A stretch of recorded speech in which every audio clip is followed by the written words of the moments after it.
This is the Tier 10 Japanese tech tree tank destroyer, the Hori, another vehicle that has just gotten its enhanced graphics throughout the course of the present update, and now the vehicle looks 10 times more better with its legendary camo to what it previously looked like before it had him.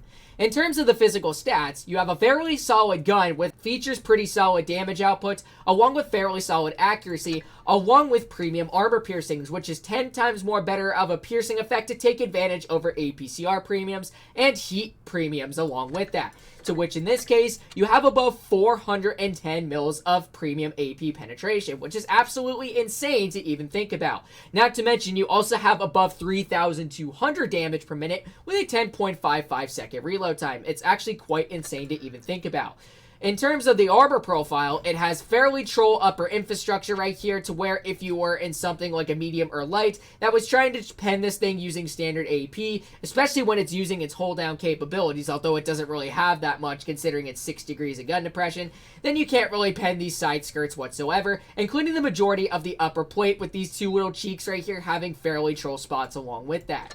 So in terms of the front of its hull, it has upwards of 260 millimeters thick, and this is what it looks like.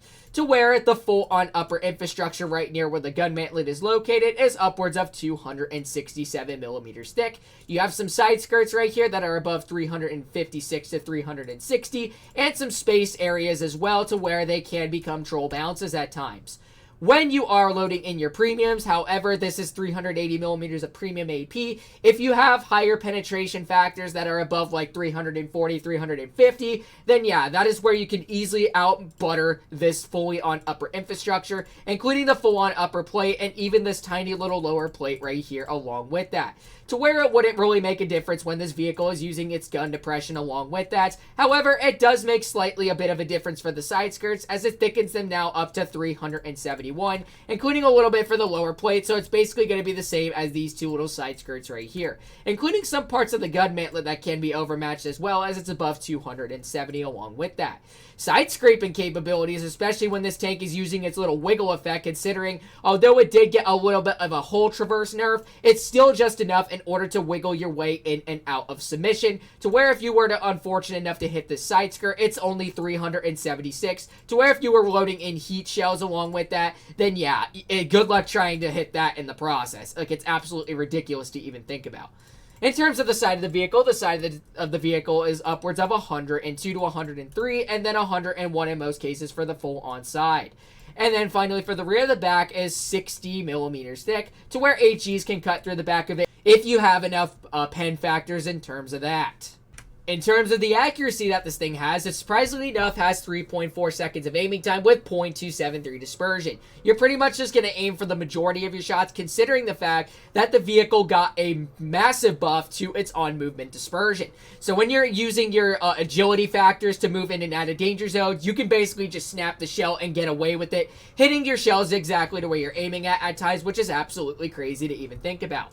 You also go 45 forward in terms of top speed, and 20 in reverse, surprisingly enough, and you have a power to weight of 14.8 along with that. Not to mention, you can actually get away with a lot of high rolls in certain vehicles, considering that you have reactive armor, and plus, it's in order to improve your hit point factors, the vehicle also carries sandbags along with that. When I first got the Hori, I absolutely fell in love with the vehicle. In terms of accuracy, it's absolutely crazy. Kind of similar to that of a Grill 15. However, the Grill has a more accurate gun and a bit more shell velocity than this tank has. Although the shell velocity did ended up getting buffed in this update, apart from the balance changes along with that. So that's actually kind of crazy to even think about in terms of the physical stats of this vehicle. So let's go ahead and demonstrate some gameplay and see how it can fare well. In terms of the CDs, they have a Yak Panzer E100 and an E4. Let's see what else they got. They have a Project Louis, an E100, a Leopard 1, and that seems to be a lot of fairly solid vehicles apart from their behalf. So let's go ahead and mosey on up over to the left and see what we can spot apart from that.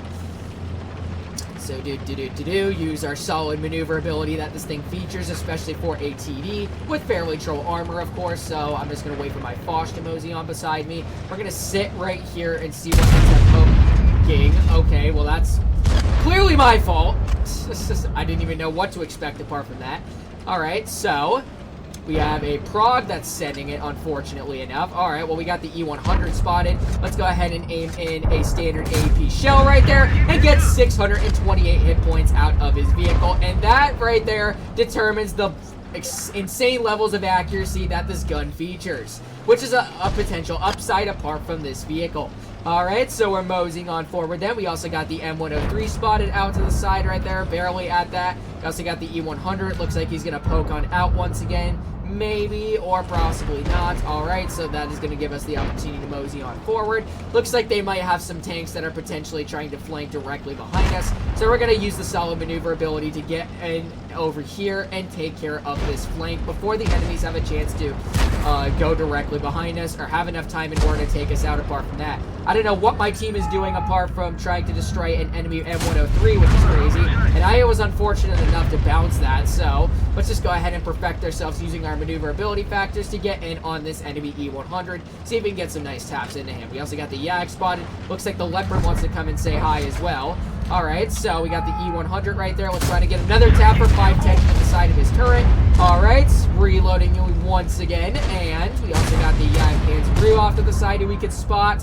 So let's go ahead and perfect ourselves using the solid accuracy of this vehicle, getting a 613 tap into him. We also got the Project Louis off to behind us, so we're going to go ahead and focus in on him. Looks like that he is going to point himself out in the open right there. Let's go ahead and finish him off real quick for 432, and there is a fairly solid clear into him. Alright, now we're going to mosey on over to the enemy Yag. He gets cleared. That's really good. Alright, now all that's left is the enemy E4 and the Leopard 1, so we're going to go ahead and use the solo maneuverability. Come on, let me get a tap into this guy. Of course, that's the downside of having teammates that don't really know what they're doing. Alright, so it looks like we're going to have to go in on this E4 then. So that is exactly what we're going to do. Oh, he's aiming on out, and we get a 700 max roll before he gets cleared, which goes to show that the Hori is a very deadly vehicle, especially with the accuracy that it features, demonstrating that you can pull up some fairly solid rolls and hit your shells, or hit the majority of your shells even at a distance. So we were just shy of 3,000 damage in this one, including the hard-hitting gun factors that are featured on this vehicle as well, demonstrating that it is a fairly solid hard hitter. Alright, so let's go ahead and plop on into our second game and see how we can fare. Well, that was incredibly fast. So, in terms of their TDs, they just have a Waffenträger off Panzer IV. Alrighty, so let's see how we can fare well in this one. This is a pretty rat map, if I'm not going to be mistaken. So I'm just going to go ahead and plant myself over off to the side because I have solid levels of accuracy in order to guarantee to pull a lot of hits into my enemies. So let's just go ahead and mosey on over to the left and then just plop ourselves maybe right along this bush right over here. So let's go ahead and do such case.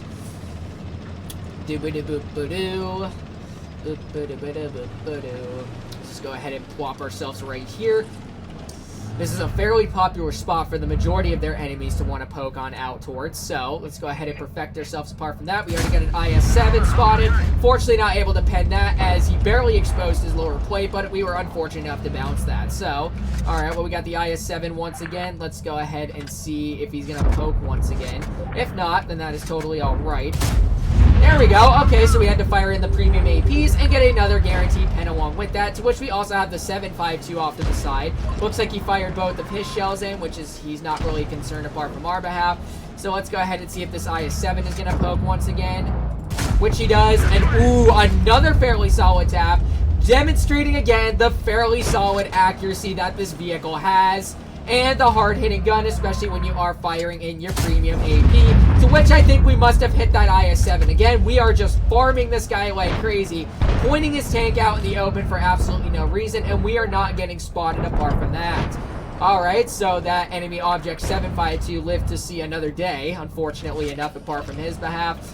So, let's see. Let's go ahead and mosey on forward. The IS-7 is off in the back. We also got the mouse tank, and it looks like we could possibly get a tap. That shell, I don't know where that went. That looked to fly exactly to where we were aiming at. It was unfortunate that Wargaming was like, hell no, we are screwing you. Alright, well, we got a 62A flanking us from behind, popping on our reactive armor, and then we are going to get a quick slap for 652 into you. And just like I said before, even though the whole traverse speed is got nerfed, it's still enough in order to get the job well done, especially for your on-movement dispersion values, to which you can snap the shells just like absolutely nothing and not let your enemies get away with getting a tap into your vehicle. Alright, so we also got the mouse tank off to the side. Let's go ahead and slap you for 598. Again, the levels of accuracy that the Hori features is absolutely incredible, bro. And this guy is going to have a hard time trying to pen us in terms of that. And we can just butter through his turret like absolutely nothing. I do want to be careful, though, about this T-62A as he does move on over to the side. So let's go ahead and perfect ourselves by going on over there and getting another slap. Although it was a low roll, I can still accept that considering it penned. Alright, so now the mouse tank is coming in fairly aggressive in on us. So we're going to be readily prepared. We're just going to mosey right on in towards his tank. And, come here, you little stinker. I know you want to play with me. Or if the T-62A is going to poke. Alright, so we're just going to go ahead and perfect ourselves once again using the solid maneuverability of this vehicle. This mouse tank is going to get a feeling for a fairly solid tap into his vehicle. That's the problem with the Hori, is that it doesn't have gun depression, but you can't actually get away with most scenarios. Alright, so he does pen us twice, so let's go ahead. He gets tracked in the process, and that is his game right there. Another fairly solid example right there to the Hori and its strong upsides apart from its physical playstyle. And what you saw right there, this gun is absolutely incredible. I don't know why people would assume that the Hori, although it may seem irrelevant, that you hardly ever see this tank out in the battlefield, but it's still a fairly solid hard hitter, guys. Like, it's absolutely crazy to even think about. Alrighty then, let's go ahead and plop on into our third and final game and see how we can fare well till then. Apart from that, and we did load up into our third game slightly fast, kind of like the second one, so let's see what they got. They just have a 268 Chaser. Alright, let's go ahead and mosey our way over to where the majority of our team is going, which it looks like it's going to be the right side, so let's go ahead and do such case for apart from that. Come on, Leopard, please go right. What are you doing, bro? Oh my god. Teammates not knowing the freaking map logistics, bro, which is absolutely stupid. Apart from their behalf. So let's just go ahead and continue moseying on over to this side. We can maybe plop ourselves maybe right behind this rock right over here. As apart from Camo Net getting a buff as well for all TDs, this thing is actually fairly solid in terms of its physical camo factors. So we got a Leopard off to the side. He's going to make a very aggressive poke. And a 422 tap into the side of his vehicle. It's a low roll once again, but that's totally alright, as we did end up penning the shell apart from that. Alright, well, we got the IS-7 who's making another aggressive poke, so let's go ahead and aim in on him. Unfortunately, bouncing that time. That was actually the first rat bounce that we got, as apart from the gameplay factors of this thing. So let's go ahead and mosey our way right over here. We got the T-22 medium. There is a nice roll for 621. Alrighty, so let's go ahead and reload again. Maybe this IS-7 is probably going to make another dire miss poke once again. Also got the E5 off to the side. Looks like we got a 62A that's fully on sending it, but not able to spot him apart from that. Got the IS-7 off to the side. Alright, so it looks like that we might be able to deal with the flank over here, because I think that's possibly the best possible outcome that we can do at the moment, as these guys are pretty much just trying to get in right behind us. So, we got the T-22 medium. Let's just go ahead and get a nice tap for 553 into you. Plop on our reactive armor, and he only rose 200 damage. Unfortunately, it was our Leopard bounce, which is unfortunate, but let's go ahead and get the clear into you real quick. Beautiful demonstration. And now we got a 62A, and we also have the Leopard 1 behind us, so let's just go ahead and back up a little bit. So these guys will have a little bit of trouble trying to get more further hit points dealt into our tanks. We got the 62A once again. We're just probably going to wait for them to poke on out in the open once again. Looks like the Leopard is going to do such thing. Or we got the T-62A once again. 653 into his vehicle. Another fairly solid roll, and he does get cleared apart from that, as we do have some bits of support, which is pretty solid. Alright, we also got the Leopard off to the side. Let's go ahead and slap another shell for 591. And again, guys, the freaking accuracy is insane on this vehicle. Like, you can hit the majority of shells to where you're aiming, especially with that on-movement dispersion leading you to getting away with those rat penetrations, which you normally wouldn't expect to get apart from any other TDs. With hard-hitting guns like this, I should also mention. Alright, so we did see somebody off down over here. I would assume that it would be the enemy E5. So let's go ahead and slowly make our way over here and see what we can do. Oh, he was right there all along. But we get a 573 tap into his vehicle. We got our reactive armor once again. So let's just go ahead and go into a side scrape once again. And it looks like this E5 is not even aiming in on us. So let's go ahead and perfect ourselves by getting another tap for 504. God, guys, this gun is absolutely insane. Like, oh my gosh. Like, look at the amount of pens that we got in this game. Holy cow, bro. That is absolutely incredible to see apart from a tank destroyer. Alrighty, so let's go ahead and reload once again. We got the Rinocerante, and we got the 268 off to the side to maybe we can get a finishing clear into his vehicle real quick, which we can for 128, which is totally alright. And now all that's left is the enemy Rinocerante. Oh my gosh, and a turret, of course, gets in my way, and it looks like I'm not going to have enough time to get any further damage into his vehicle, which is totally alright, but I can't really complain. Ooh, maybe just he was behind the hill, but that's totally alright. But guys, like I said, the Hori is just absolutely incredible. It has so many capabilities that are freaking crazy to even think about to be present on a tank destroyer like this, especially for the levels of agility and troll factors that it has that contribute towards this thing's playstyle. And it was kind of obvious that we did top on the team, breaking past 4,000 damage apart from that.